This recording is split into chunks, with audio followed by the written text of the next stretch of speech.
来继续来看中台科技大学、甲青年高中、甲当地医疗机构共同来签署着76联名，打造在地就学、在地就业这种产学一条龙的模式，要来培育着医师护理人才。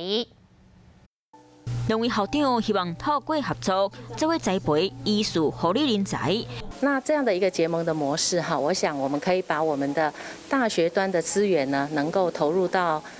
这个高中端。那我们可以跟高中呢一起来协助。知影即摆社会真欠医护专业人员，青年高中伫咧2年前成立中部地区真罕一块药师护理专班，即摆嘛和中大科大合作，希望当透过大学专业的老师和设备来教高中生。因为医护类现在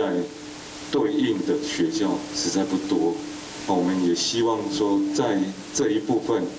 就勇敢的尝试下去。校讲两校本来就真默契，嘛希望透过即摆联名签署，互因的交流会当更加密。我是陈雅玲，想要跟我一起从零掌握天下事吗？赶紧按下华视新闻 YouTube 频道的订阅按钮，开启小铃铛，跟我一起探讨公共议题，给您最专业的华视新闻。